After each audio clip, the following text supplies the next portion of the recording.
নমস্কার বন্ধুরা, welcome back to my channel. আজকের ভিডিওটা হবে এডুকেশন এবং পার্সোনাল ফাইন্যান্স রিলেটেড। যারা বিগিনার ইনভেস্টর, যারা নিজের টাকা কিভাবে স্মার্টলি সেভ করতে হয় সেটা যদি জানতে চান, তাদের জন্য এই ভিডিওটা বহুতই হেল্পফুল হবে। সো ভিডিওটা শেষ পর্যন্ত দেখবেন। প্রত্যেক মাসে যখন আপনার স্যালারি ক্রেডিট হয়, তখন আপনি কিছু টাকা ইমার্জেন্সি ফান্ড বা কিছু টাকা সেভ করতে চান, যেমন বাড়ি গাড়ি কিনতে। এই হিসাবে কিছু টাকা আপনি সেভ করতে চান, কিন্তু কোশ্চেনটা হলো এই টাকা সেভ করার বেস্ট রাস্তাটা কি? অনেক লোক আছে যারা তাদের স্যালারি ব্যাংকের অ্যাকাউন্টে রেখে দেয়, কিন্তু ব্যাংকের অ্যাকাউন্টে রাখলে তাদের পয়সার ভ্যালুটা আস্তে আস্তে কমে যায়। তাই আপনার মানি ভ্যালু প্রোটেক্ট করতে হলে আপনাকে ইনভেস্ট করতে হবে। আমাদের দেশের লোকরা অ্যাকচুয়ালি কোনে ইনভেস্ট করে? এক নম্বরে যদি আমরা কই সেভিং অ্যাকাউন্ট, যেখানে রিস্কও কম, রিটার্নও কম। 2 নম্বরে ফিক্সড ডিপোজিট, যেখানে রিস্ক কম কিন্তু আপনার পয়সাটা লক ইন পিরিয়ডে থাকে, আর অ্যারাউন্ড 2025-এ অ্যারাউন্ড 6 to 7% রিটার্ন দিছে। 3 নম্বরে গোল্ড বা জুয়েলারি, যেখানে আপনি পয়সা তো রাখবেন কিন্তু তার প্রাইসটা ধীরে ধীরে বাড়ে। 2023-24-এ গোল্ডের প্রাইসটা হাই হয়েছিল। 4 নম্বর রিয়েল ইস্টেট, যেখানে বাড়ি জমি প্রপার্টিতে ইনভেস্ট করতে পারবেন। তাতে ইনভেস্ট করবার হলে আপনার কাছে ক্যাপিটালও অনেক দরকার হবে। 5 নম্বর স্টক মার্কেট, এখানে যদি ইনভেস্ট করেন তাহলে আপনি হাই রিটার্ন পেতে পারেন, কিন্তু এখানে রিস্ক অনেক বেশি। আমরা যতই ইনভেস্ট করি না কেন, আমাদের 3টা মেন সোর্স হলো রিটার্ন, রিস্ক আর টাইম। রিটার্ন মানে হলো আপনি কত পার্সেন্ট রিটার্ন এখান থেকে পাবেন, আর রিস্ক মানে হলো আপনি যেখানে ইনভেস্ট করছেন সেখানে রিস্কটা কত হানুক হবে। আর 4 নম্বরে টাইম, আপনি কত টাইমের পিরিয়ডে আপনি রিটার্নটা পেতে পারেন। যদি আপনি বড় রিটার্ন চান তাহলে আপনি রিস্ক নিতে হবে আর লং টার্ম ইনভেস্ট করতে হবে।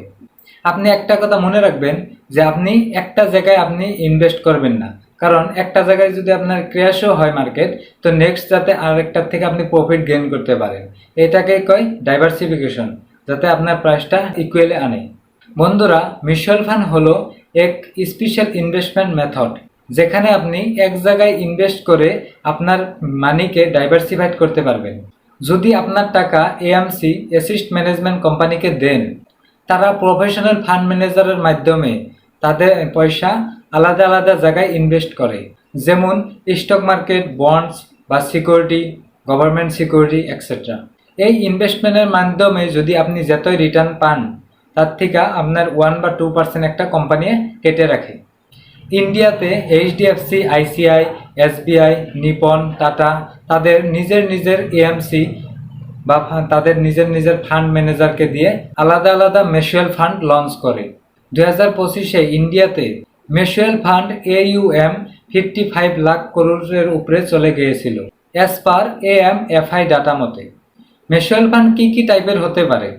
1 নম্বর ইকুইটি মিউচুয়াল ফান্ড, যেখানে রিস্কও বহুত বেশি, রিটার্নও বহুত বেশি।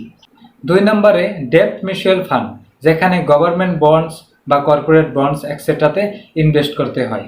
এখানে রিস্ক কম কিন্তু রিটার্নটা 6 থেকে 7% অ্যাপ্রক্স দেয়। 3 নম্বর হাইব্রিড মিউচুয়াল ফান্ড, যেখানে ইকুইটি প্লাস গভর্নমেন্ট বন্ডস দুইটাতে ইনভেস্ট করে। SIP 2025-এ রেকর্ড হাই করেছে, মান্থলি 20,000 করোড় লোকে ইনভেস্ট করেছে। মিউচুয়াল ফান্ড যদি করি আমরা কি অ্যাডভান্টেজ পেতে পারি? 1 নম্বর, এখানে ডাইভার্সিফাইড হয় আর রিস্কটাও কমে যায়। এখানে এক্সপার্ট ফান্ড ম্যানেজারে ম্যানেজ করে। এখানে SIP দিয়েও বা ছোট অ্যামাউন্ট দিয়েও স্টার্ট করতে পারা যায়। ইনফ্লেশনের উপরেও বেস করে লং টার্ম একে 10 to 15% রিটার্ন আমরা অ্যাকসেপ্ট করতে পারি। মিউচুয়াল ফান্ডের কিছু ডিসঅ্যাডভান্টেজও আছে। মার্কেট ডাউন হলে শর্ট টার্ম লস হতেও পারে। ফান্ড ম্যানেজারের ডিসিশন খারাপ হলে রিটার্নও খারাপ হতে পারে। বন্ধুরা, এই ছিল 2025-এর মিউচুয়াল ফান্ডের ফুল এক্সপ্লেনেশন। আপনি যদি বিগিনার হন তাহলে আপনি ইন্ডেক্স ফান্ড বা অ্যাডভান্স ব্যালেন্স ফান্ড দিয়ে স্টার্ট করতে পারেন।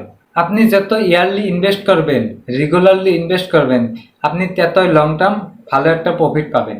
যদি ভিডিওটা ভালো লাগে থাকে তাহলে লাইক, শেয়ার আর সাবস্ক্রাইব করতে ভুলবেন না।